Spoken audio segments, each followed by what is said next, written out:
Madam, ಈಗ ನಿಮಗೆ ಯಾವ ಥರ ದೇವರು, ಏನು ನಿಮ್ಮ ಒಂದು ಶಕ್ತಿ, ನಿಮ್ಗೇನೆಲ್ಲ ಒಂದು ಗೋಚರ ಆಗ್ತಾ ಇದೆ, ಮುಂದೆ ಭವಿಷ್ಯದ ಬಗ್ಗೆ ನಿಮ್ಗೇನು ತಿಳ್ಕೊಂಡಿದ್ದೀರಾ, ಏನು ಗೊತ್ತಾಗ್ತಾ ಇದೆ? ಇವಾಗ ಸರ್ ಎಲ್ಲಾರ್ಗು ದೇವ್ರು ಬರುತ್ತಲ್ವಾ, ಆ ಥರನೇ ನನಗೂ ಬರ್ತಿತ್ತು. ನಾನೆಲ್ಲೂ ತೋರಿಸ್ಕೊತಾ ಇರ್ಲಿಲ್ಲ, ಎಲ್ಲರೂ ಆಡ್ಕೋತಾರೆ ಅಂದ್ಬಿಟ್ಟು ಹಾಗೆ ಮುಚ್ಚಿಟ್ಟಿದ್ದೆ. ಇವಾಗ ಯುಗ ಸೃಷ್ಟಿಗೆ ಅಂತ ಬಂದಿದ್ದೀನಿ ಅಂತ ಇವಾಗ ನನ್ನ ದೇಹ ಬಿಟ್ಟು ನನಗೆ ತಾಯಿ ಜಗನ್ಮಾತೆ ದೇವರು ಅಂತಿದೀವಿ ನಾವೇ ಫಸ್ಟು, ಆಮೇಲೆ ಗುರುಗಳು, ಆಮೇಲೆ ಎಲ್ಲ ಸ್ಥಾನಗಳು ಅಂತ ಕಲಿಯುಗದಲ್ಲಿ ತೋರಿಸ್ಬೇಕು ಅಂತ ಇಡೀ ಪ್ರಪಂಚಕ್ಕೆ, ನಮ್ಮ ದೇಶ ರಾಜ್ಯಕ್ಕಲ್ಲ ಪ್ರಪಂಚಕ್ಕೇನೆ ಮಾನವ ಕುಲಕ್ಕೆ ತಿಳಿಸ್ಬೇಕು ಅಂತ ಬಂದಿದ್ದಾರೆ. ಹಿಂದೆ ಕಾಲಜ್ಞಾನಿಗಳು ಬದುಕಿ ಇದನ್ನೆಲ್ಲ ಹೇಳ್ಬೇಕಾದ್ರೆ ಮನುಷ್ಯ ಯಾವ ರೀತಿ ಬದುಕಬೇಕು ಅಂತ ಹೇಳ್ಬೇಕಾದ್ರೆ ಯಾರು ಕೇಳ್ತಾ ಇರ್ಲಿಲ್ಲ. ಅವ್ರು ಬರೆದಿಟ್ಟು ಸ್ವಲ್ಪ ಶಾಪನು ಇಟ್ಟು ಹೋಗಿದ್ದಾರೆ, ಕೆಲವೊಂದು ವಿಷಯನ ಪ್ರೀತಿಯಿಂದನೂ ಬರೆದಿಟ್ಟು ಹೋಗಿದ್ದಾರೆ. ಆದ್ರೆ ಯಾವ ಮಾತನ್ನು ಜನ ಅವ್ರು ಬದುಕಿರುವಾಗ ಕೇಳಿಲ್ಲ, ಯಾವ ಸ್ಥಾನದವ್ರು ಕೂಡ ಅವ್ರು ಗೌರವ ಕೊಟ್ಟಿಲ್ಲ. ಈಗ ಅವ್ರು ಹೋದ ನಂತರ ಇವಾಗ ಅನಾಹುತಗಳು ಆಗ್ತಾ ಇರ್ಬೇಕಾದ್ರೆ ಇವಾಗ ಅದಾಗುತ್ತೆ ಮುಂದೆ ಇದಾಗುತ್ತೆ ಅಂತ ನೋಡ್ತಾ ಕುಳ್ತಿದ್ದಾರೆ ಹೊರ್ತು ಯಾವ ಜ್ಞಾನಿಗಳು ಮುಂದೆ ಬಂದು ಮುಂದೆ ಆಗೋ ಅನಾಹುತನ ನಿಲ್ಲಿಸ್ಬೇಕು ಅಂತ ಯಾವ ಗುರುಗಳು ಬರ್ತಾ ಇಲ್ಲ. ಆದ್ರೆ ಜನಸಾಮಾನ್ಯರಿಗೆ ಇದು ಯಾವ್ದು ಅರಿವು ಇಲ್ಲ. ಜನಸಾಮಾನ್ಯರು ಬಾಯಿಗೆ ಬಂದಂತೆ ಏನೇನೋ ಎಲ್ಲಾ ದೇವತೆಗಳಿಗೆ, ವಿದ್ಯಾವಂತರಿಗೆ, ಗುರುಗಳಿಗೆ, ರಾಜಕಾರಣಿಗಳಿಗೆ ಎಲ್ಲಾ ತರ ಸ್ಥಾನಮಾನ ಇರೋರ್ಗೆಲ್ಲ ಅಪಮಾನ ಮಾಡ್ತಾ ಇರೋದು ಏನಕ್ಕೆ ಅಂತಂದ್ರೆ ಇವಾಗ ಯುಗ ಸೃಷ್ಟಿಯಾಗಬೇಕು. ನೀವು ಯಾವುದೇ ಪವಾಡ ಪುರುಷರಾಗಿರ್ಲಿ, ಎಷ್ಟೇ ಸತ್ಯವಂತರಾಗಿರ್ಲಿ, ನೀವೇನೇ ಶಾಂತಿ ಮಾಡಿದ್ರು ಒಂದು ದೇಹಕ್ಕೆ ಗಾಜು ಹಾಕ್ಕೊಂಡ್ರೆ ಗಾಜು ಚುಚ್ಚಿದ್ರೆ ಚುಚ್ಚಿರೋದಕ್ಕೆ ಮೇಲೆ ಹೊಲಿಗೆ ಹಾಕಿ ಮೆಡಿಸನ್ ಕೊಡ್ತಾ ಇದ್ರೆ ಮೇಲೆ ವಾಸಿ ಆಗುತ್ತೆ ವಿನಃ ಗಾಜ್ ತೆಗೆದೇ ಹೋದ್ರೆ ಬೇರೆ ಎಫೆಕ್ಟ್ ಆಗುತ್ತಲ್ಲ, ಅದೇ ರೀತಿ ಈ ಪ್ರಪಂಚ ಆಯ್ತದೆ. ಆದ್ರೆ ಜನಸಾಮಾನ್ಯರು ರೊಚ್ಚಿಗೆದ್ದಿರೋದು ಈ ಕಡಿಮೆ ಅಲ್ಲ, ಇನ್ ಮುಂದೆ ಇನ್ನ ಭಯಂಕರವಾಗಿ ನಮ್ಮ ಮನೆ ಜನಗಳೇ ನಮ್ಮಲ್ಲಿ ಯುದ್ಧ ಮಾಡೋಕ್ ಸ್ಟಾರ್ಟ್ ಮಾಡ್ಕೋತಾರೆ. ಕಾಲಜ್ಞಾನಿಗಳು ಬರ್ದಿಟ್ಟದ್ನ ನೋಡ್ತಾ ಕುತ್ಕೋಬೇಡಿ. ಕಾಲಜ್ಞಾನಿಗಳು ಮತ್ತೆ ಹುಟ್ಟಿದಿರಿ, ನನಗ್ ಗೊತ್ತು. ನೀವೆಲ್ಲಾರು ಹೊರಗಡೆ ಬಂದು ನೀವ್ ಯಾರಿಗೂ ಹೆದರ್ಕೋಬೇಕಾದ ಅವಶ್ಯಕತೆ ಇಲ್ಲ. ಎಲ್ಲಾರ್ಗು ಒಂದ್ ಮಾನವೀಯತೆ ಅಂತಿದೆ. ಒಂದು ಸ್ಥಾನದಲ್ಲಿ ಇತ್ಕೊಂಡು ಅವ್ರ ಪೌರುಷ ಅವ್ರು ತೋರಿಸ್ತಾರೆ, ತಪ್ಪಲ್ಲ. ಅವ್ರ ಸ್ಥಾನಕ್ಕೆ ಅಪಮಾನ ಯಾರಿಗೆ ಕೂಡ ಅಪಮಾನ ಮಾಡಬಾರ್ದು. ಆ ಸ್ಥಾನ ಕೊಡೋದೇ ಭಗವಂತ. ಹೊಟ್ಟೆಪಾಡಿಗೊಂದು ಸ್ಥಾನ ಮಾಡಿದ್ರೆ ಆ ಸ್ಥಾನ ಯಾರದು? ಭಗವಂತಂದು. ಅದನ್ನ ಈಗ ಕಲಿಯುಗದಲ್ಲಿ ಎಲ್ಲಾನು ನಾನು ಪರಿಪೂರ್ಣ ತಿಳಿಸ್ಬೇಕು ಮಾನವ ಕುಲಕ್ಕೆ. ನೀವೆಷ್ಟು ಶ್ರೇಷ್ಠತೆ ಅಂತ ತಿಳಿಸೋಕೆ ತಾಯಿ ಜಗನ್ಮಾತೆ ಬಂದಿದ್ದಾರೆ, ಇಡೀ ಪ್ರಪಂಚಕ್ಕೆ ತೋರಿಸ್ತಾರೆ ದೇವ್ರು ಇದೆಯಾ ಇಲ್ವಾ. ಎಲ್ಲಾರ್ಗು ಜನಸಾಮಾನ್ಯ ಮುಗ್ಧ ಜನಗಳಿಗೆ ಗೊತ್ತಿಲ್ಲದಿರೋ ವಿಷಯನ ಜ್ಞಾನಿಗಳು ತಪ್ಪಾಗಿ ಹೊಟ್ಟೆಪಾಡಿಗೋಸ್ಕರ ಜನಕ್ಕೆ ಮೋಸ ಮಾಡೋಕ್ಕೋಸ್ಕರ ಮಾಡ್ತಾ ಇದ್ದಾರೆ ಅಂತ ಎಲ್ಲಾರು ತಪ್ಪು ತಿಳುವಳಿಕೆಯಲ್ಲಿದ್ದೀರಿ. ಇದು 100ಕ್ಕೆ 100 ಸತ್ಯ. ಆ ತಾಯಿ ಇರುವುದು ಈ ಪ್ರಪಂಚದಲ್ಲಿ, ದೇವತೆಗಳಿರೋದು, ವಿದ್ಯೆ ಗುರುಗಳು ಎಲ್ಲರೂ ಎಷ್ಟು ಶ್ರೇಷ್ಠ ಅಂತ ತಿಳಿಸೋಕೆ ಆ ತಾಯಿ ಬಂದಿದ್ದಾರೆ. ಅದನ್ನ ಎಲ್ಲ ಪ್ರಪಂಚ ಜನ ಎಲ್ಲರೂ ನೋಡ್ಬೋದು. ಮತ್ತೆ ನಿಮ್ಗೆ ಇದನ್ನ ಜ್ಞಾನ ತಿಳಿಸೋಕ್ಕೋಸ್ಕರ ಬಂದಿಲ್ಲ. ಯುಗ ಸೃಷ್ಟಿ ಆಗ್ಬೇಕು ಅಂತ ಹೇಳಿದ್ರೆ 4 ಯುಗದಲ್ಲೂ ಮನುಷ್ಯ ಬದುಕಿದ್ದೆ ಇನ್ನೊಂದು ಯುಗ ಸೃಷ್ಟಿ ಮಾಡಿದ್ದು. ಅದೇ ರೀತಿ ಈಗ ಯುಗ ಪುರುಷರಿದ್ದಾರೆ. ನೀವು 1 ಲಕ್ಷ ಜನ ಉಳಿತಾರೆ, ಕಲಿಯುಗದಲ್ಲಿ ಇಷ್ಟು ಜನ ಲಕ್ಷ ಉಳಿತಾರೆ ಅಂತ ಕಾಯ್ದು ಕುಳಿತುಕೋಬೇಡಿ. ಯುಗ ಸೃಷ್ಟಿಯಾಗಬೇಕಾದ್ರೂ ಏನೇನು ಅನಾಹುತ ಎಲ್ಲ ಆಗಿ ಹೋಗ್ತಾರೆ. ಆದ್ರೆ ನೀವು ಯಾವ ತಾಯಿ ಬಂದಿದಾರಲ್ಲ ಅಂತ ತುಂಬಾ ಜನ ವಿದ್ಯಾವಂತರು, ಜ್ಯೋತಿಷಿಗಳು, ಗುರುಗಳು, ಪವಾಡ ಪುರುಷರು ಎಲ್ಲ ಔತ್ ಕೂಳ್ತಿದ್ದೀರಿ. ದಯವಿಟ್ಟು ತಾಯಿ ಯಾರಿಗೂ ಏನು ಮಾಡಲ್ಲ. ತಾಯಿ ಮಕ್ಕಳು ತಪ್ಪು ಮಾಡಿದ್ರೆ ಒಂದು ಹೊಡೆದು ಬುದ್ಧಿ ಕಲಿಸ್ತಾರೆ.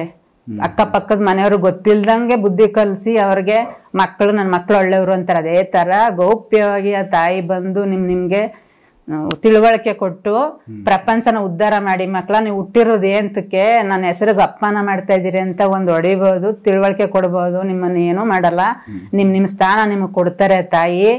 ಈ ಕಲಿಯುಗ ಮುಗಿದು ಸುವರ್ಣ ಯುಗ, ಯುಗ ಶುರುವಾಗಬೇಕು. ಅದಕ್ಕೆಲ್ಲ ನಿಮಗೆ ಸ್ಥಾನಮಾನ ಬೇಕು ಅಂತಂದ್ರೆ ದಯವಿಟ್ಟು ಬಂದು ಮಾಧ್ಯಮದ ಮೂಲಕ ಬರೀ ಕಾಲಜ್ಞಾನಿಗಳು ಅದೇ ಹೇಳವ್ರು ಇದೇ ಹೇಳವ್ರೆ ಅಂತ ಕೂರು ಬದಲು ದಯವಿಟ್ಟು ಯಾರಾದ್ರೂ ಮುಂದೆ ಬನ್ನಿ. ನಾನೊಂದು ಹೆಣ್ಣು ಮಗಳಾಗಿ ಮುಂದೆ ಬಂದಿದ್ದೀನಿ ಧೈರ್ಯವಾಗಿ.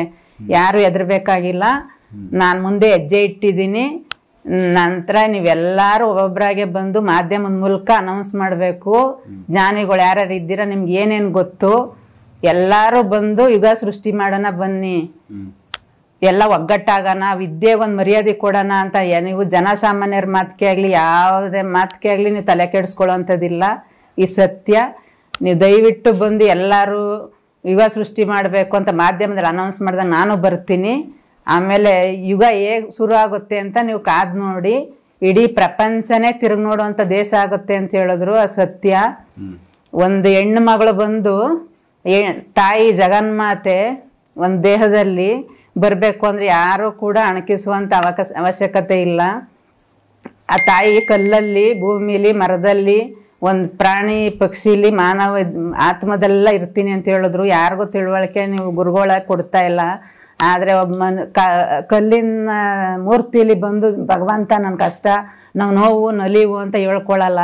ಒಬ್ಬ ಜ್ಞಾನಿಲಿ, ಒಬ್ಬ ಗುರುಗಳಲ್ಲಿ, ಒಂದು ವಿದ್ಯೆಯಲ್ಲಿ ಬಂದು ತಿಳಿಸ್ಕೊಡ್ತಾರೆ. ಅವ್ರು ಎಲ್ಲರೂ ಇವತ್ತು ಮೋಸ ಮಾಡಿರೋದ್ರಿಂದ ಜನಸಾಮಾನ್ಯರಿಗೆ ಆಗಲಿ ಪ್ರಕೃತಿಗೆ ಆಗಲಿ ಏನು ನೋವು ಅಂತ ತಿಳಿದೇನೆ ಅನ್ಯಾಯ ಮಾಡ್ತಾ ಇದ್ದಾರೆ. ಅದಕ್ಕೋಸ್ಕರ ಜಗನ್ಮಾತೆ ನನಗೊಂದು ದೇಹ ಬೇಕು ಅಂತ ಒಂದು ದೇಹನ ಆವರಿಸ್ಕೊಂಡು ಆ ದೇಹದ ಮೇಲೆ ಬಂದು ಯುಗನ ಸೃಷ್ಟಿ ಮಾಡ್ತಾರೆ. ಅದನ್ನಾದರೂ ಬಂದು ನೋಡಿ ನೀವೆಲ್ಲಾದ್ರೂ ಸಹಕರಿಸಿ ದಯವಿಟ್ಟು ಎಲ್ಲ ಇದರಲ್ಲೂ ಎಲ್ಲ ಜನತೆಗಳೂ ಬಂದು ಸಹಕರಿಸ್ಬೇಕು. ಜ್ಞಾನಿಗಳು ಏನೇ ಥರ ಜ್ಞಾನ ಇರಲಿ ಬಂದು ಎಲ್ಲರಿಗೂ ಮರ್ಯಾದೆ ಐತೆ. ತಾಯಿ ನಿಮಗೆಲ್ಲ ಸ್ಥಾನ ಕೊಡ್ತಾರೆ ಬನ್ನಿ. ಇನ್ನು ಮುಂದೆ ರಾಜಕಾರಣಿಗಳಿಗೆ ಆಗಲಿ, ರಾಜಮನೆತನಕ್ಕೆ ಆಗಲಿ, ಜನಸಾಮಾನ್ಯರಿಗೆ ಆಗಲಿ ಕಾನೂನಿಂದ ಯಾವ ನ್ಯಾಯನೂ ಸಿಗಲ್ಲ. ನನಗೆ ತಾಯಿ ಹೇಳಿರೋ ವಿಷಯನೇ ಅದು. ಯಾಕೆ ಅಂದರೆ ದೇವತೆಗಳೇ ಬಂದು ನಿಮಗೆ ನಿಮ್ಮ ಇಂದಿನ ಕರ್ಮದನುಸಾರ ನೀವು ಏನು ಇವಾಗ ಯುಗ ಸೃಷ್ಟಿ ಮಾಡೋಕೆ ಹುಟ್ಟಿದ್ದೀರೋ ಅದಕ್ಕೋಸ್ಕರ ನಿಮ್ಗೆ ಸ್ಥಾನ ಅವರೇ ಕೊಡ್ತಾರೆ. ಜನಸಾಮಾನ್ಯರ ಓಟು ಬೇಕಾಗಿಲ್ಲ, ಯಾವುದೇ ಸ್ಥಾನಕ್ಕಾದ್ರೂ ಅಷ್ಟೇ.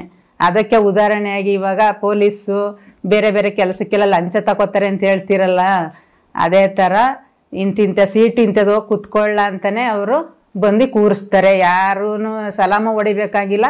ದೇವತೆಗಳು ರಚನೆ ಮಾಡುವಂಥ ರಾಜ್ಯ, ದೇಶ, ಪ್ರಪಂಚ ಆಗುತ್ತೆ. ಇದೊಂದು ದೇಶ, ರಾಜ್ಯ ಅಲ್ಲ.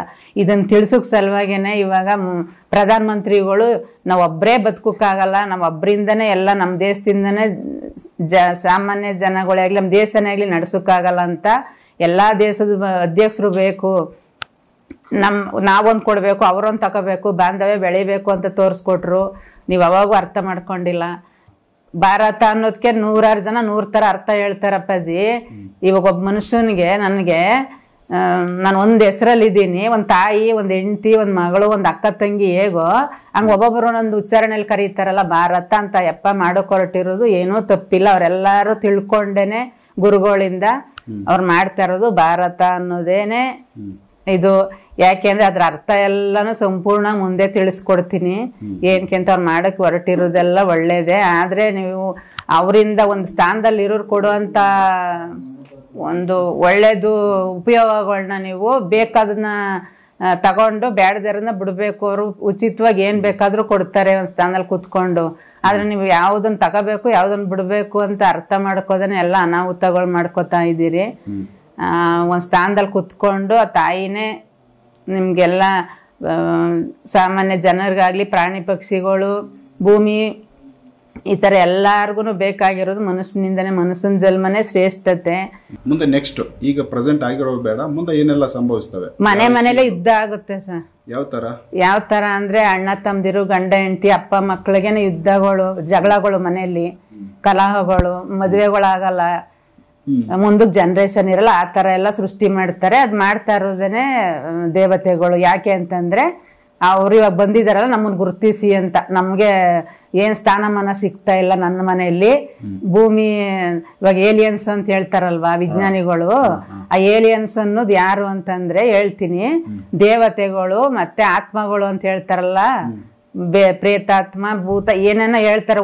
ಒಬ್ಬ ಮನುಷ್ಯ ಹುಟ್ಟಿ ಸತ್ತ ಮೇಲೆ ಅವ್ರನ್ನ ಯಾವ್ಯಾವ್ದೋ ಥರ ಉಲ್ಲೇಖ ಮಾಡ್ತಾರೆ, ಅವರು ಏನಾಗಿದ್ರು ಆ ಥರ. ಹಾಗಾಗಿ ಅವ್ರಿಗೆಲ್ಲ ಇವತ್ತು ನಾವು ಇದ್ಬಿಟ್ಟು ಒಬ್ರು ಮೋಸ ಮಾಡ್ಬಿಟ್ಟು ಅವ್ರದೆಲ್ಲ ಹೊಡ್ಕೊಂಡು ತಿಂದ್ಬಿಟ್ಟು ಅವ್ರ ಸತ್ತೋಗಿರ್ತಾರೆ. ಅಂತ ಆತ್ಮಗಳೆಲ್ಲನೂ ಪ್ರೇತಾತ್ಮಗಳಾಗ್ಬಿಟ್ಟು ಅಲಿತಾ ಇರ್ತವೆ. ಇವ್ರನ್ನ ಯಾವ್ದಾದ್ರು ಒಂದು ಇದ್ರಲ್ಲಿ ಸಿಗಾಕ್ಬೇಕು ಅಂತ ಅಂಥವ್ರನ್ನ ದಿಗ್ಬಂಧನ ಮಾಡಿರ್ತಾರೆ.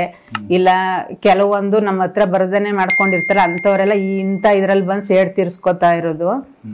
ಅದಕ್ಕೆ ದೇವ್ರುಗಳು ಪ್ರೇರಣೆ ಕೊಡ್ತಾ ಇದ್ದಾರೆ. ಯಾಕೆ ಅಂತಂದ್ರೆ ಇವಾಗ ಸತ್ಯಯುಗ ಆಗ್ಬೇಕಲ್ಲ, ನಾವು ಸತ್ಯ ಬಿಟ್ಟು ಬೇರೆ ಏನು ಮಾಡಬಾರ್ದು ಮುಂದೆ. ಇವಾಗ ನಮ್ಮ ಕಣ್ಣು ಅದನ್ನೇ ಕಲಿಯುಗ ಅಂತ ಇದು ಮಾಡಿದ್ದು. ಯಾಕೆ ಅಂದ್ರೆ ಅಕ್ಕಪಕ್ಕ ನೋಡೋ ಕಲಿ, ಒಂದು ಊರಲ್ಲಿ ನೋಡ್ಕಲಿ. ಒಬ್ರು ಒಳ್ಳೇದು ಮಾಡಿದ್ರೆ ಅವ್ರು ಹೇಗೆ ಬದುಕ್ತಾರೆ, ಒಂದು ಕೆಟ್ಟದ್ದು ಮಾಡಿದ್ರೆ ಅವ್ರ ತಲೆಮಾರಿದ್ದ ಅವ್ರು ಏನು ಆಗ್ತಾರೆ ಅಂತ ಇವಾಗ ಆಲ್ರೆಡಿ ಎಲ್ಲ ಕಡೆನೂ ಆಗ್ತಿದ್ದಾವೆ. ಕೆಲವು ಜನ ಗೊತ್ತಿಲ್ಲ, ಅದನ್ನೆಲ್ಲ ಪರಿವರ್ತನೆ ಮಾಡಿ ಯುಗನ ಯಾವ ಥರ ಸೃಷ್ಟಿ ಮಾಡಬೇಕು ಅಂತ ತಾಯಿ ಒಬ್ಬೊಬ್ಬರ ಮೂಲಕ ಗುರುಗಳ ಮೂಲಕನೇ ಮಾಡಿಸ್ಕೊಡ್ತಾರೆ. ಅವ್ರು ಹೇಳಿ ಹೇಳಿ ಜಗನ್ಮಾತೆ ಬಂದಿದ್ದಾರೆ, ನ್ಯಾಯ ದೇವತೆ. ನೀವೆಲ್ಲ ಆದಿಶಕ್ತಿ ಸರ್, ಅದು ಹೇಳಿದ್ರೆ ಅವ್ರಿಗೆ ಯಾರಿಗೂ ಅರ್ಥ ಆಗಲ್ಲ. ಅದನ್ನೆಲ್ಲ ಅವ್ರು ನಮ್ಮ ಕಣ್ಮುಂದೆ ಬಂದಾಗೆ ಎಲ್ಲ ವಿವರಕ್ಕೆ ತಿಳಿಸಿ ಯುಗ ಸೃಷ್ಟಿ ಮಾಡ್ಬೇಕಾದ್ರೆ ಎಲ್ಲ ಸಂಪೂರ್ಣ ತಿಳಿಸ್ಕೊಡ್ತಾರೆ ಸರ್. ಇಡೀ ಪ್ರಪಂಚಕ್ಕೇನೆ, ನಮ್ಮ ಊರು ದೇಶ ಅಂತಲ್ಲ, ಪ್ರಪಂಚನ್ನೇ ನೋಡ್ಬೋದು, ಎಲ್ಲರೂ ನಮ್ಮವ್ರೇನೆ. ಮತ್ತೆ ಪಾಕಿಸ್ತಾನ ಅಂತ ಹೇಳ್ತಾರಲ್ಲ ಸರ್, ಇವಾಗ ನಾನೊಂದು ಇಲ್ಲಿ ಪ್ರಜೆ ಆಗಿರೋದ್ರಿಂದ ನನಗೂ ಕಾನೂನು ಕಡೆಯಿಂದ ಅಕ್ಕಪಕ್ಕದವ್ರ ಕಡೆಯಿಂದ ತೊಂದರೆ ಆಗ್ಬೋದು. ಆದ್ರೆ ನಾನು ದೈವಿ ಇದರಿಂದ ನಾನು ಪಾಕಿಸ್ತಾನ ಅನ್ನೋದನ್ನ ದ್ವೇಷಿಸಲ್ಲ. ಯಾಕೆ ಅಂತಂದ್ರೆ ಅದು ಶಿವನ್ ಜಾಗ, ಶಿವನ್ ಜಾಗ ಅದು. ಮತ್ತೆ ಇವರು ಇದು ಭಾರತ ಅಂತ ಹೇಳ್ತಾರಲ್ವಾ, ಅದು ಪಾರ್ವತಿ. ಇವಾಗ ಗಂಡ ಹೆಂಡ್ತಿರ್ನ ಒಂದ್ ಮಾಡ್ಬೇಕು. ಇವಾಗ ರಾಜಕಾರಣಿಗಳಲ್ಲೂ ಸುಮಾರು ಜನ ಅವ್ರ ತಾಯಿ ಜ್ಞಾನ ಕೊಟ್ಟು ಕೆಲವರು ಇದ್ ಮಾಡ್ತಾ ಇದ್ದಾರೆ. ಕಾಶ್ಮೀರ ಅದನ್ನೆಲ್ಲ ಪಾಕಿಸ್ತಾನ ಅಂತ. ಇವಾಗ ಅವ್ರಿಗೆ ಅವ್ರ ಕಷ್ಟ ಕೊಟ್ರೆ ಆಡ್ಕೋಬಾರದು. ನಾವ್ ಇವತ್ತು ಅನ್ನ ಉಣ್ತಾ ಇದೀವಿ ಅಂತ ಹೇಳಿದ್ರೆ ಭಾರತ ಜನ, ಭಾರತ ಅಂತಂದ್ರೆ ಈ ನಾಡಿನಲ್ಲಿ ಇರ್ತಕ್ಕಂಥ ಕನ್ನಡ ಜನತೆ ವಿಶಾಲ ಭಾವದವರು ಅಂತ ಹೇಳ್ತಾರೆ. ಯಾಕೆ ಅಂದ್ರೆ ಆ ತಾಯಿ ಜಗನ್ಮಾತೆ ಅವ್ರಿಗೆ ಸ್ತನನೇ ಕೂತ್ ಕೊಟ್ಟಿರೋದಂತೆ. ಅರ್ಥ ಆಯ್ತಾ? ಯಾರು ಬೇಕಾದ್ರೂ ನನ್ನ ಮಕ್ಕಳು ನನ್ನ ಹಾಲು ಕುಡಿದು ಚೆನ್ನಾಗಿ ಬೆಳಿಬೇಕು, ಯಾರೇ ಬಂದು ಕುಡಿಲಿ ಅಂತ ಜಾತಿ ಭೇದ ತಾಯಿಗೆ ಯಾರೂ ಇಲ್ಲ. ಆದ್ರೆ ಬೇರೆ ಬೇರೆ ರಾಜ್ಯ, ಬೇರೆ ಬೇರೆ ಭಾಷೆ, ದೇಶ ಅಂತ ಮಾಡ್ಕೊಂಡವ್ರು ಅಕ್ಕ ತಂಗಿರು, ಮಕ್ಕಳು, ಮೊಮ್ಮಕ್ಕಳು, ಮೊಮ್ಮಕ್ಕಳು. ಆದ್ರೆ ಆ ತಾಯಿಗೆ ಅವರೆಲ್ಲರೂ ಸಂಬಂಧಿಕರೇ ತಾನೆ. ನಿಮ್ಮ ಮನೆ ತಂದಲ್ಲಿ ನಿಮ್ಗೆ ಅದೆಲ್ಲ ಸೀಮಿತನೇ ಹೊರತು ಅವ್ರಿಗೆ ಜಾತಿ ಕುಲ ಅನ್ನೋದಿಲ್ಲ, ಎಲ್ಲ ಒಂದೇನೆ. ಹಾಗಾಗಿ ಅವರು ಕಷ್ಟ ಕೊಟ್ಟಿದ್ದಾರೆ, ಆಡ್ಕೋಬಾರ್ದು. ನಾನು ಅನ್ನ ತಿಂತಾ ಇದ್ದೀನಿ, ಪಾಕಿಸ್ತಾನದವ್ರಿಗೆ ಹಿಂಗ ಆಗ್ಬಿಡ್ತು ಅಂತಂದ್ರೆ ಆ ತಾಯಿ ಗಂಡನೇ ಆತರ ನರಳಿ ಹೀನಾಮಾನವಾಗಿರುವಂತ ಇದ್ರಲ್ಲಿ ಇತ್ಕೊಂಡು ಆ ತಾಯಿ ನೆಮ್ಮದಿಗಿರ್ತಾಳೆ. ಅಷ್ಟೊಂದು ಬೇರೆ ಬೇರೆ ತರ ದ್ವೇಷಗಳು ಮಾಡಕ್ ಶುರು ಮಾಡ್ತಾರೆ. ಅದೆಲ್ಲ ಇವರೇ ಮಾಡಿರೋದಪ್ಪಾಜಿ. ಇದು ದೇವತೆಗಳು ಅಂತ ಈಗ ಪೂಜಿಸ್ತಾವ್ರಲ್ವಾ, ಯಾವ ಪೂಜೆಗೂ ಫಲ ಸಿಗಲ್ಲ.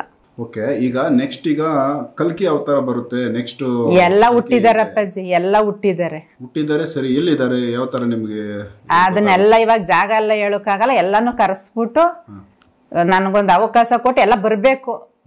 ಕಾಲಜ್ಞಾನಿಗಳು ನಮ್ಮ ತರನೇ ಹೊರಗಡೆ ಬಂದ್ರೆ ಅಪಮಾನ ಮಾಡ್ತಾರೆ ಅಂತ ಎಲ್ಲಿ ಕೂತಿದ್ರೆ ದಯವಿಟ್ಟು ನಿಮ್ಗೆ ಕೈ ಮುಗಿದು ಕೇಳ್ಕೊತೀನಿ, ಪ್ರಪಂಚ ಉಳ್ಸೋಣ. ಯಾರು ಅಪಮಾನ ಮಾಡಿದ್ರು ಪ್ರಾಣಕ್ಕೂ ನೀವು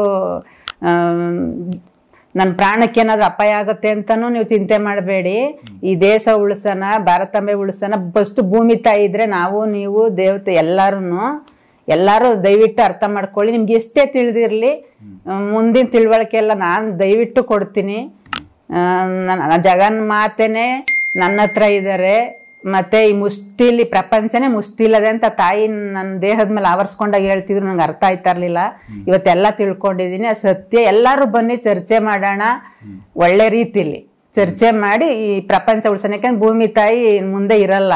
ನೀವು ಈ ಥರನೇ ಚರ್ಚೆ ಮಾಡ್ಕೋತಾ ಹೋಯ್ತಾರೆ. ನಾನು ಚರ್ಚೆ ಮಾಡೋಕ್ಕೆ ದುಡ್ಡು, ಹಣಕಾಸು, ಅಧಿಕಾರ ನಾನು ಯಾವುದಕ್ಕೂ ಬಂದಿಲ್ಲ. ನಾನು ಒಂದು ಯುಗ ಪುರುಷ ಹುಟ್ಟಿದ್ದೀನಿ. ಅದಕ್ಕೆ ನನ್ನ ತಾಯಿ ಪ್ರಪಂಚದಲ್ಲಿ ಎಷ್ಟು ಕೋಟಿ ಜನ ಇದ್ದಾರೆ, ಎಲ್ಲರನ್ನೂ ಬಿಟ್ಟು ನನ್ನ ಹತ್ರ ಯಾಕೆ ಬಂದಿದ್ದಾರೆ ಅಂತ ಇಷ್ಟು ದಿವಸ ನಾನು ತಿಳ್ಕೊಂಡು, ಸಂಪೂರ್ಣ ತಿಳ್ಕೊಂಡೆ ಇವತ್ತು ನಾನು ಮುಂದೆ ಬಂದಿರೋದು. ದಯವಿಟ್ಟು ಎಲ್ಲ ಗುರುಗಳಿಗೂ ಕೇಳ್ಕೊತೀನಿ, ನೀವು ಒಗ್ಗಟ್ಟಾಗಿ ಯಾವ ಧಾರ್ಮಿಕವಾಗಿ ಏನೇನು ಕಲ್ತಿದ್ದೀರೋ, ಸಣ್ಣ ಪುಟ್ಟ ಒಂದು ಹುಲ್ಕಡ್ಡಿ ಆಗಲಿ ಕಲ್ತಿದ್ರು ದಯವಿಟ್ಟು ನಿಮ್ಗೆ ಒಂದು ಅಧಿಕಾರ ಐತೆ ವಿದ್ಯೆ ಬಗ್ಗೆ, ಆ ತಾಯಿ ಬಗ್ಗೆ ನಾನು ಸಹಾಯ ಮಾಡ್ತೀನಿ ಅಂತ. ಮತ್ತು ಈ ಭೂಮಿಯಲ್ಲಿ ಹುಟ್ಟಿದ್ಮೇಲೆ ಈ ತಾಯಿ ಅನ್ನ ತಿಂತಾ ಇದ್ಮೇಲೆ ಬಂದು ಆ ತಾಯಿನ ಉಳಿಸ್ಲೇಬೇಕು. ಮೊದಲು ನೀವೆಲ್ಲ ಅನ್ಕೋಬೋದು ದೇವ್ರು ಎಲ್ಲದಕ್ಕೂ ದೇವ್ರು ಕಾಪಾಡ್ತಾರೆ ಅಂತ.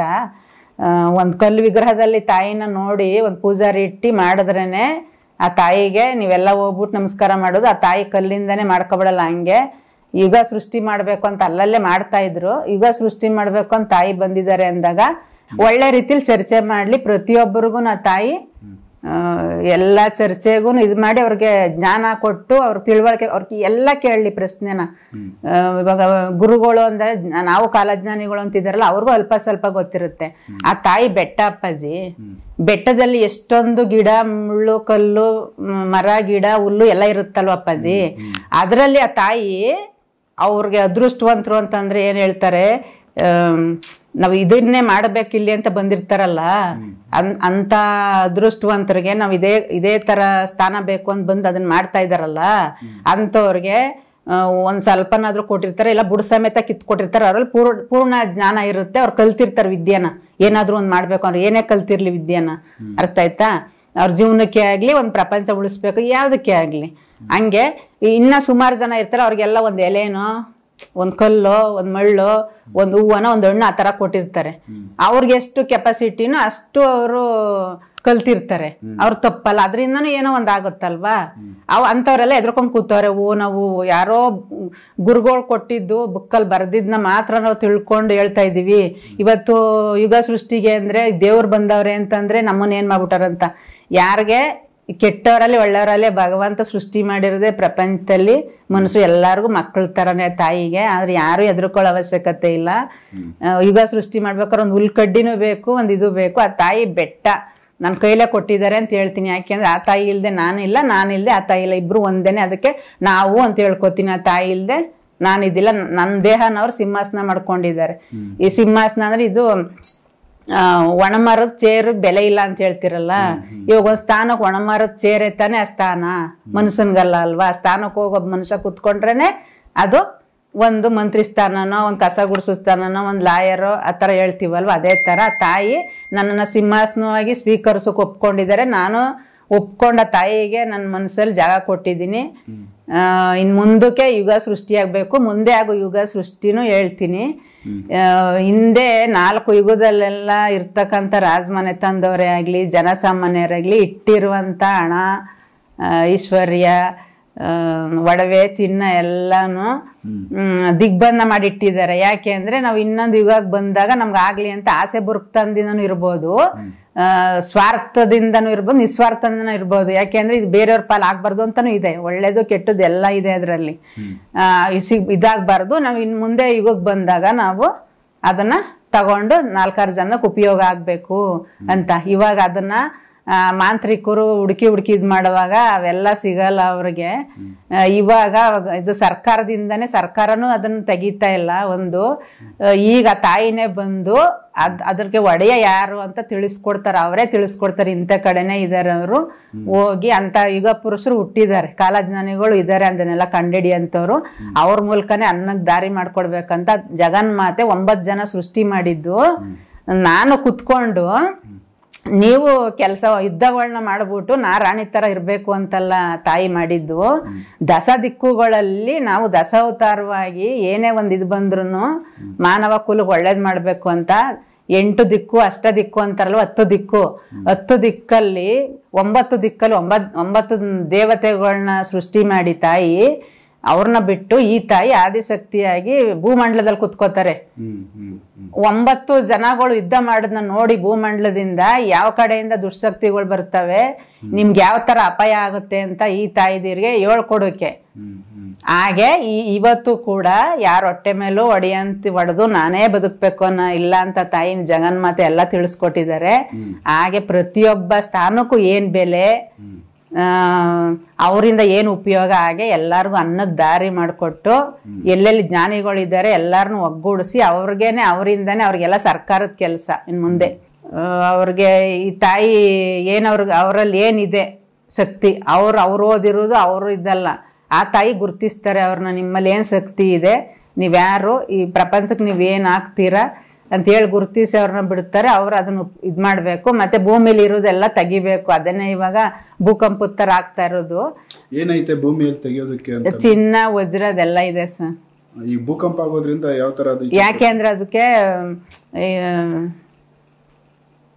ಆಗ ದಿಗ್ಬಂಧ ಮಾಡ್ಬೇಕಾದ್ರೆ ಕೆಲವು ಆತ್ಮಗಳನ್ನೂ ಮಾಡಿದ್ದಾರೆ, ಕೆಲವು ಪಿಸಾಚಿಗಳು ಅಂತಾರಲ್ಲ, 2 ಕೊಂಬಿರ್ತದೆ ನೋಡಿ, ಅದೇನೋ ಹೇಳ್ತಾರ ಕೆಲ ಆ ಥರ ಇದೆಲ್ಲ ಇದು ಮಾಡಿ ಇವಾಗ ಅವ್ರಿಗೆ ಅದು ತಾಯಿಗೆ ಮಾತು ಕೊಟ್ಟಿದ್ರಲ್ವ, ಯುಗ ಸೃಷ್ಟಿ ಬೇಕಾದ್ರೆ ನಾವು ಮತ್ತೆ ಆತ್ಮ ತಾಳ್ಬೇಕಂತ ಈಗ ಅವ್ರು ಮತ್ತೆ ಮನುಷ್ಯರಾಗಿ ಹುಟ್ಟಿ ಬಂದು ಅವರು ಇದು ಮಾಡ್ತಾ ಅದೆಲ್ಲ ಕಾಯ್ದಿದಾರಲ್ವ ಎಷ್ಟೋ ಯುಗದಿಂದ. ಇವಾಗ ಅವರು ಸುವರ್ಣ ಯುಗಕ್ಕೆ ನಮಗೂ ಮನಸ್ಸನ್ನ ಜನ್ಮ ಕೊಡು ಅಂತ ಇಷ್ಟು ವರ್ಷ ಅಂತ ದಿಗ್ಬಂಧನೆಲ್ಲ ಬಿಟ್ಟೋಗೈತೆ. ಆ ತರ ಕಠಿಣವಾದ ತಪಸ್ಗಳು ಮಾಡಿ ದೇವ್ರನ್ನ ಒಲಿಸ್ಕೊಂಡು ಆ ತಾಯಿ ತಿಳಿಸ್ಕೊಡ್ತಾ ಇದ್ದಿದ್ದು, ನೀವು ಮನುಷ್ಯರುಗಳು ಬದುಕ್ಬೇಕು ಅಂತಂದ್ರೆ ಒಂದೊಂದ್ ಮನೆಗೆ ಒಂದೊಂದ್ ಸಂಪ್ರದಾಯ ಅಪ್ಪಾಜಿ ಅಲ್ವಾ. ಒಂದ್ ಮನೇಲಿ ಇರುವಂತ ಸಂಪ್ರದಾಯ ಇನ್ನೊಂದ್ ಮನೇಲಿ ಇರೋಕ್ಕಾಗಲ್ಲ. ಅದನ್ನೇ ಧರ್ಮ ಏನೇನ ಹೇಳ್ತಾರೆ ಮುಂದೆ ತಿಳಿಸ್ಕೊಡ್ತೀನಿ ಅದನ್ನೆಲ್ಲ, ಆಯ್ತಾ. ಇದು ದೇವತೆಗಳು ಅಂತಂದ್ರೆ ಭೂಮಿ ತಾಯಿ, ಪ್ರಕೃತಿ ಅಂತಂದ್ರೆ ಮರ ಗಿಡ, ನಮ್ಗೆ ಗಾಳಿ ಬೇಕು, ಭೂಮಿ ನಾವು ವಾಸ ಮಾಡೋಕ್ಕೆ ಆಹಾರ ಬೆಳಿಕೆ ಅದೆಲ್ಲ ಬೇಕು, ನೀರು ನಮ್ಗೆ ಇದ್ ಬೇಕು. ಈ ತರನೇ ನವಗ್ರಹಗಳು, ಸೂರ್ಯ ಚಂದ್ರ, ಈ ತರ ಎಲ್ಲ ನಮ್ಮ ಮನುಷ್ಯ ಬದುಕೋಕ್ ದೇವ್ರ ಬದುಕೋಕ್ಕೂ ಬೇಕು. ಮತ್ತೆ ಮನುಷ್ಯರುಗಳು ಯಾವ ತರ ಇರ್ಬೇಕು, ನಮಗ್ ತೊಂದರೆ ಕೊಡಿದಾನೆ ಅಂತ ಎಲ್ಲ ತಿಳಿಸಿ ಬರೆದಿಟ್ಟು ಹೋಗಿದ್ದಾರೆ. ಆದ್ರೆ ಅದು ಯುಗ ಯುಗ ನಂತರ ಏನ್ ಮಾಡಿದ್ರು, ಋಷಿ ಮುನಿಗಳು ಬರ್ಕೊಟ್ಟಿದ್ನ ಇವರು ಗುರುಗಳು ನಾವು ಜ್ಯೋತಿಷಿಗಳು ಅನ್ಕೊಂಡ್ ಎಲ್ಲ ಅದನ್ನ ಬದಲಾವಣೆ ಮಾಡಿದ್ದಾರೆ. ಅವ್ರಿಗೆ ಹೆಂಗಿಷ್ಟ ಬೇಕು ಹಂಗೆ. ಇವಾಗ ನನಗೆ ಸ್ನಾನ ಮಾಡಕ್ ಇಷ್ಟ ಇಲ್ಲ ಅಂದ್ಬಿಟ್ಟು ಇಲ್ಲ ಒಂದ್ 4 ದಿವ್ಸಕ್ಕೊಂದ್ಸರಿ ಸ್ನಾನ ಮಾಡ್ಕೊಳ್ಳಿ ಅನ್ನೋದು. ನನ್ಗೆ ಇವಾಗ ಬಟ್ಟೆ ಹಾಕೋಕೆ ಸೀರೆ ಉಟ್ಕೊಳಕ್ ಇಷ್ಟ ಇಲ್ಲ ಅಂದ್ರೆ ಸೀರೆ ಏನ್ ಬೇಡ ನಿಮ್ಗೆ ಹೆಂಗ್ ಬೇಕು ಹಂಗ, ಆ ತರ ಅವ್ರವ್ರ ಮನೋಭಾವನೆಗೆ ಹೇಗ್ ಬರುತ್ತೋ ಆ ತರ ಒಂದ್ ಜಾತಿ ಧರ್ಮ ಅಂತ ಮಾಡ್ಕೊಂಡ್ ಕುಟುಂಬದಲ್ಲಿ ಎಲ್ಲ ಒಂದೇ ಅಲ್ವಾ ಅಪ್ಪಾಜಿ. ತಾಯಿಗೆ ಜಗನ್ಮಾತೆ ಇರೋದು ಓಕೆ ಮೇಡಮ್. ಈಗ ಇದು ಜನರಲ್ ವಿಚಾರಗಳು, ಇದು ಬಿಟ್ಟು ಮೇನ್ ವಿಚಾರ ಕಾಲಜ್ಞಾನ, ಮುಂದೆ ಆಗೋ ಭವಿಷ್ಯದ ಬಗ್ಗೆ ತಾಯಿ ನಿಮ್ಗೆ ಏನು ತಿಳಿಸ್ತಾ ಇದ್ದಾರೆ ಆ ವಿಚಾರ ತಗೋ. ಇದನ್ನ ನೀನ್ ಹೋಗಿ ಹೇಳ್ಬೇಕು ಎಲ್ಲಾರ್ಗು. ನೆಕ್ಸ್ಟ್ ಎಪಿಸೋಡ್ ಅಲ್ಲಿ ಇದ್ರ ಬಗ್ಗೆ ಕಂಪ್ಲೀಟ್ ವಿಚಾರ ಏನ್ ಮುಂದೆ ಆಗೋ ಭವಿಷ್ಯದ ಬಗ್ಗೆನೇ ಮಾತಾಡ್ಬೇಕು ನೀವು. ಇದು ಎಲ್ಲಾರುನು ಕಾಲಜ್ಞಾನದ ಬಗ್ಗೆನೇ ತಿಳಿಸ್ಕೊಡ್ತಾವ್ರೆ. ನೀನ್ ಮೊದ್ಲು ಹೋಗ್ಬಿಟ್ಟು ಹೇಳ್ಬೇಕು, ನೀವೆಲ್ಲ ಇಷ್ಟಿಷ್ಟೇ ತಿಳ್ಕೊಂಡು ಸುಮ್ನೆ ಇದ್ದೀರಿ, ನೀವು ಒಬ್ಬೊಬ್ರೇ ನಾವು ದೊಡ್ಡವರು ಅನ್ಕೊಂಡು ಹೋದ್ರೆ ಒಬ್ಬರಿಂದ ಏನೂ ಆಗಲ್ಲ. ಒಬ್ಬ ಮನುಷ್ಯ ದೇವ್ರ ಬದುಕ್ಬೇಕಾದ್ರೇನೆ, ಭೂಮಿ ಬದುಕ್ಬೇಕಾದ್ರೆ ಎಲ್ಲಾ ಜನಗಳು ಸೇರಿತಾನೆ ಆ ತಾಯಿಗೆ ಮಾಡ್ಬೇಕು ಹೆಂಗಿಡ್ಬೇಕು ಅಂತ. ಅದೇ ತರ ಮನುಷ್ಯ ಬದುಕ್ಬೇಕಾದ್ರೂ ಎಷ್ಟೊಂದು ಕಾನೂನು, ಊಟ, ರಾಜಕಾರಣಿಗಳಿಂದ ನಮ್ಗೇನು ಇದು ಬೇಕು, ಈ ತರ ಎಲ್ಲ ಪ್ರತಿಯೊಂದು ಇದೆಯಲ್ಲ, ಅದೇ ತರ ಇವಾಗ ನಮಗ್ ತೊಂದರೆ ಆಗಿದೆ.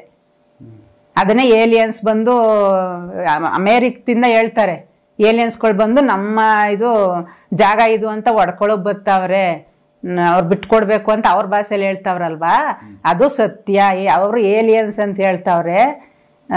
ಅವ್ರ ಆತ್ಮದ ಬಗ್ಗೆ ಇದು ಮಾಡ್ಕೊಂಡು ಏಲಿಯನ್ಸ್ ಅಂದ್ರೆ ಬೇರೆ ಪ್ರಪಂಚ ಜೀವಿಗಳು ಅಂತ. ಹೌದು, ನಾವ್ ಯಾರು ಅಂತ ನೀನು ಹೇಳ್ಬೇಕು, ನಮ್ಗೇನೆ ತೊಂದರೆ ಆಯ್ತಾ ಇರೋದು, ಅದಕ್ಕೋಸ್ಕರನೇ ಮನುಷ್ಯನ್ಗೆ ಈ ತರ ಎಲ್ಲ ನಾವು ತೊಂದರೆ ಕೊಡ್ತಾ ಇರೋದು. ಫಸ್ಟ್ ನಮ್ಮನ್ನ ಶಾಂತಿಯಾಗಿ ಇಡಿ, ನಾವು ಅವ್ರಿಗೆ ಏನ್ ಮಾಡ್ಕೊಡ್ಬೇಕು ಮಾಡ್ಕೊಡ್ತೀವಿ ಅಂತ ಅಪ್ಪಾಜಿ.